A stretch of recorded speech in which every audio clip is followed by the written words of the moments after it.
Hello, and welcome to today's episode of Too Long Didn't Read, or for you Reddit users, TLDR. If this is your first TLDR video, I want to explain that this series is designed to be a preview, not a review of the materials. What? I think it's crucial that real estate students preview the materials before you go to class. In this video, we're going to be talking about title transfer concepts. What does that mean exactly? This topic is split into 3 general sections: description of the property, transfer of title, and how a purchaser can be assured they are getting good title. Before we can dig into the different ways of transferring property, we need to discuss how we can identify one property from another. I'm sure most of us grew up in an area, or maybe currently live in an area, where there's a main street. This means there could literally be thousands of main streets in cities and towns all across America, more than 3.134 thousand, according to the Washington Post. So if I sell you 201 Main Street, which is the most popular residential street address in the United States, which of these main streets is it located on? Main Street could be any place in the United States of America. So having a proper legal description gives the clarity we need to make a legal transfer. So let's talk about these 3 methods of describing property. They are meets and bounds, the government rectangular survey system, and by referring to a publicly recorded document like the lot and block system. Our first and oldest method of describing property is using the meets and bounds method. By definition, meets refers to the distance and direction, and bounds is referring to the boundaries. Before the wonderful invention of Google Earth and satellite maps, the troglodytes of previous centuries had to go out and physically measure lots of land. This person would map the perimeter of a parcel of land, and in doing so, would create a legal description of the piece of land that could be found and retraced. One of the most important words that you need to know when dealing with meets and bounds is point of beginning. The point of beginning was the marked spot that the description began, and simultaneously became the last point or the boundary of the perimeter description. The second important concept is that a meets and bounds description can be drawn out in map form or can be written out as you see here. Although it may seem prehistoric to us in the 21st century, we still use a very similar method to describe land. Today we send out a person to find property lines, a surveyor. A surveyor comes out and checks and confirms a meets and bounds description of the land and provides a map. Our second method of describing land is the government rectangular survey system. In the interest of time, I'm going to refer you to another video on this channel dedicated specifically to the interworkings of the government rectangular survey system. In this video, and the link is in the description, I'm going to give you a very brief introduction. The meets and bounds descriptions we just discussed were historically used in northeastern states, the states formed earlier in our country's history. Later formed states tend to use the government rectangular survey system. There is a somewhat interesting reason for this related to the historical growth of the United States, but we are not discussing that right now. However, in a nutshell, the country needed a more convenient and efficient way to describe large lots of land, and poof, we got the survey system. The government rectangular survey system relies on invisible lines very similar to longitude and latitude, except they're known as principal meridians and baselines. Using these imaginary borders, we're able to block off 6-mile by 6-mile parcels of land, using lines known as ranges and tiers to create townships. Within those townships, you have acres and acres of land. And alert, just in case nobody told you yet, One thing you will have to remember for your exam is that there are 43,560 square feet in an acre. Remember, that's 43,560 square feet in an acre. There is a lot of vocabulary and specific numbers that need to be learned in association with the Government Rectangular Survey System, which is why I strongly suggest you watch the video I referred to earlier. Now, when working with properties using the survey system, a legal description could sound something like the northeast quarter of the southeast quarter of the southwest quarter of the northwest quarter of Section 19, Township T3N R2E. It may sound confusing right now, but with a little bit of work, it will all make sense if you watch the video. Did I mention the video? Go watch the video. The third way to describe real property is by referring to something that's been recorded at the Register of Deeds. So what is the Register of Deeds? Think of the Register of Deeds like a library, but this library isn't for books for you to take out and read. At this library, people can record or give notice to everyone in a county about some piece of information they would like shared to the public. And each piece of information becomes a page in a book that stays at the Register of Deeds. FYI, the process of recording information at the Register of Deeds is what we call giving constructive notice. A Register of Deeds, or something similar, is found in almost every county seat in the United States. The Register of Deeds contains a number of public records, such as real estate transactions, subdivision plats, liens, birth and death certificates, marriage licenses, notary public oaths, military discharges, and all sorts of information available to anybody who would like to research. Now that we understand what the Register of Deeds is, let's go back to this idea of lot and block. In more modern times, when a subdivision is developed, the developer has to plan out the entire neighborhood and give a map of the subdivision to the appropriate municipal authorities for approval. That subdivision map is known as a plat. A plat gives the perimeter outline, like a meets and bounds description, of every lot in the subdivision.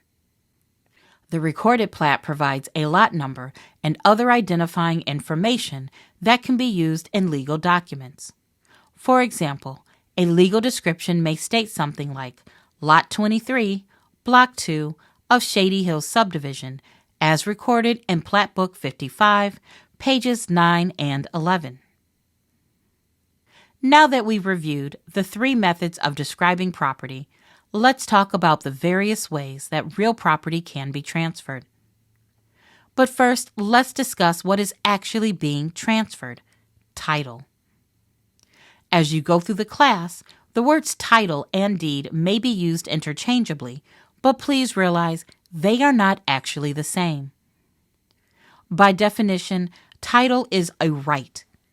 It's the right of ownership to a property. And a deed is the instrument, method, or vehicle that transfers title from one person to another. Title is the right of ownership, and a deed transfers ownership. The transfer of real property from one owner to another can be placed in two categories: voluntary transfers and involuntary transfers. Transferring property by selling it is an example of a voluntary transfer or alienation. The voluntary part means that the owner made the direct decision to remove themselves from the title or ownership. Involuntary alienation is when an owner does not directly decide to relinquish ownership. A common example of this would be when somebody dies intestate. To die intestate means a person has died without a will. Here are two bonus vocabulary words. Did you know that if you're leaving real property through a will to an individual, it's called a device? And if you're leaving personal property to an individual, It is called a bequest. Other types of involuntary alienation include eminent domain and escheat, lien foreclosure, and adverse possession. We've already covered in this video and the previous one the first three categories, so let's discuss adverse possession. The general idea of adverse possession is kind of similar to finders keepers. Legally, if you allow somebody to use your land, they can go to a judge and claim that because they've used the land long enough, ownership or title should be granted to them as the new owner. Of course, it's not really that simple. Any person wanting to make a successful claim of property using adverse possession is going to have to prove a few things. You may want to remember these criteria using the acronym OCEAN. OCEAN stands for open, continuous, exclusive, adverse, and notorious. Open means that they're going to have to show that the use was open. They weren't hiding the use and not sneaking in and out at night with no lights. You get the idea. Somebody making a claim for adverse possession will have to show that their use was continuous, which is what the C stands for. The amount of time that would be considered continuous use can vary from state to state and will often be anywhere between 7 and 30 years, depending on who currently owns the land and the status of the title. The E stands for exclusive. Somebody would have to show that their use was exclusive, that they were the only person using it during the claiming time. A, or adverse, means that the person making the claim didn't have permission. And the final letter N, notorious, is similar to open. It's the idea that the person using the property did so notoriously. It was known by others in the community.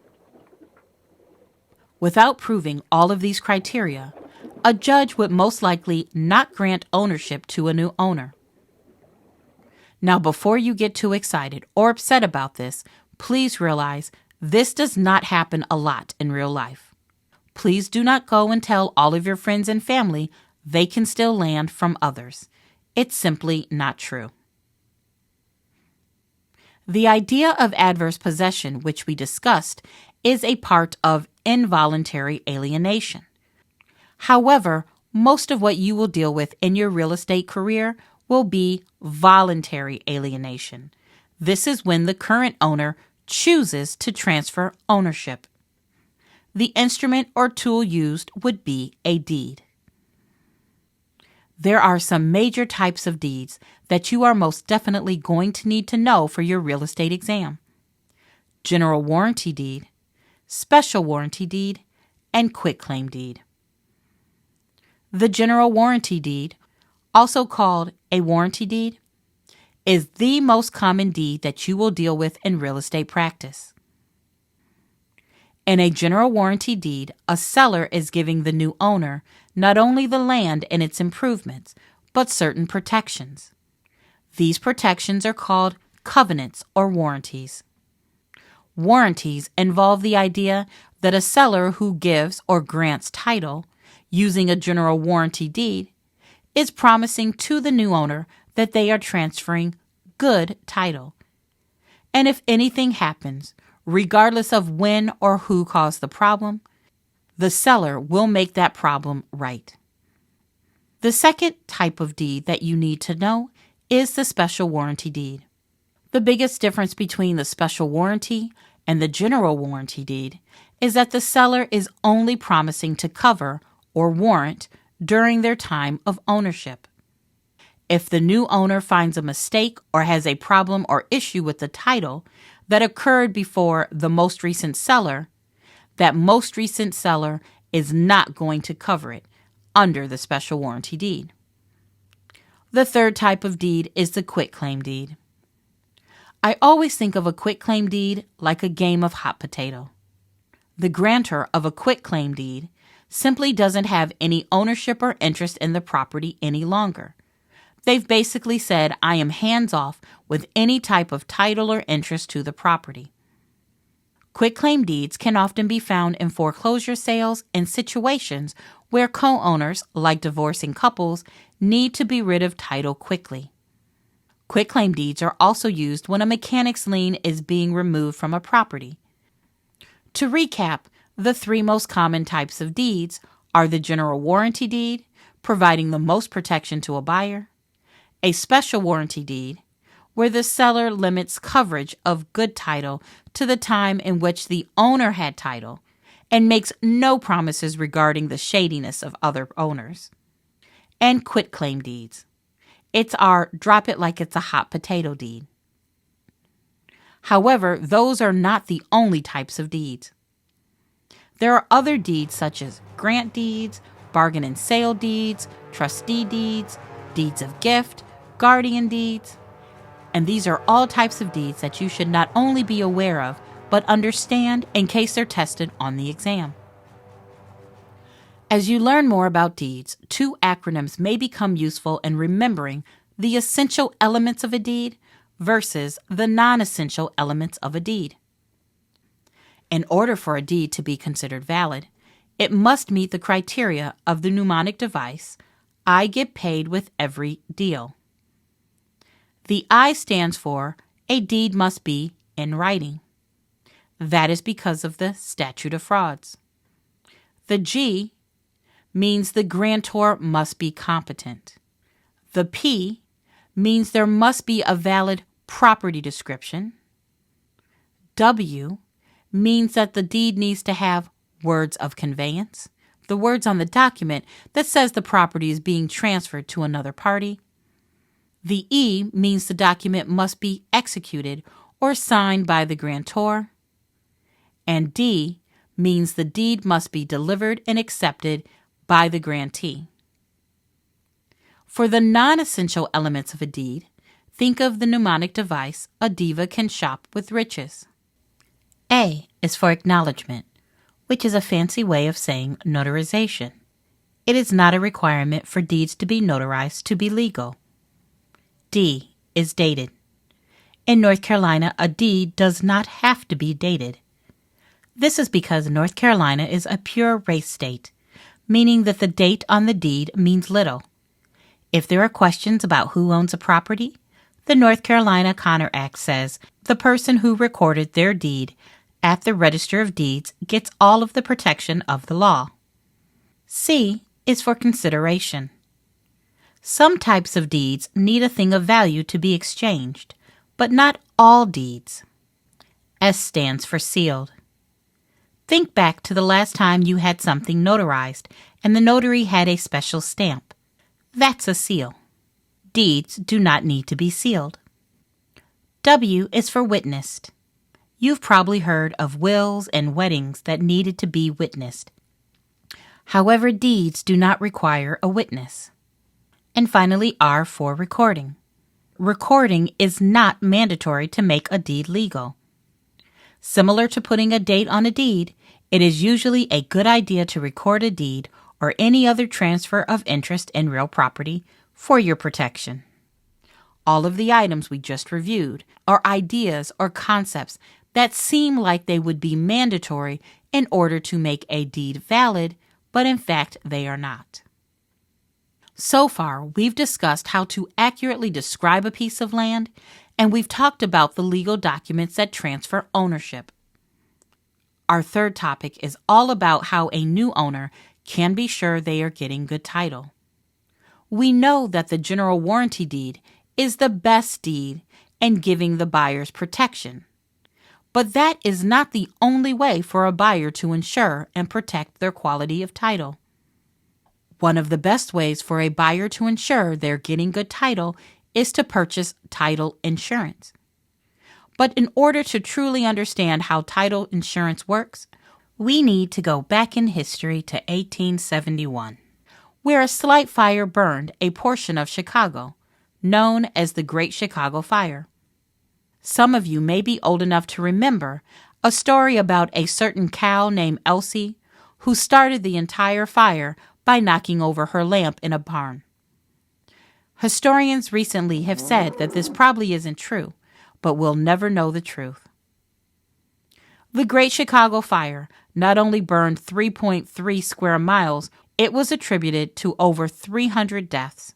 It destroyed more than 17,000 structures and left more than 100,000 residents homeless. Amongst all of that carnage, real estate had been bought and sold prior to the fire. And some of those 7,000 structures that were destroyed included the Register of Deeds, meaning that nobody could go back and track previous owners of the real property. Because of that, some of the attorneys of the day created a little something called title insurance. Similar to car insurance or health insurance, title insurance protected the health or warrantied the goodness of the title of any properties purchased after the Great Chicago Fire. Title insurance continues to protect new owners from property claims and frauds even to this day, and is purchased by most homeowners to make sure that they are getting good title. The company that provides the title insurance will often want a title search to be conducted. A title search is when somebody goes to the Register of Deeds to look at the history of all of the previous recordings associated with a property. As you study for the exam, you may hear two terms related to a title search and title insurance. Those are chain of title and an abstract of title. The idea of chain of title is best understood literally. Think of a metal chain, and each link of that chain is an owner. Every time a property is transferred, a new link is added. When a house is purchased, a legal professional conducts a title search, examines the chain of title, and creates an abstract of title. An abstract of title is an actual document. The abstract briefly summarizes the owners, but it also includes any and all conveyances and encumbrances, such as liens, easements, mortgages, tax sales. The list goes on. An attorney will look at all of this information, especially the abstract of title, and will give their opinion of title. Whether this is conducted by an attorney or a title company, the information collected helps the title insurance company feel comfortable in providing the title insurance for a property. Whew, that was a lot of information. But remember, what we've talked about is not a replacement for reading your book. This was a preview of the information we will review in class. See you next time.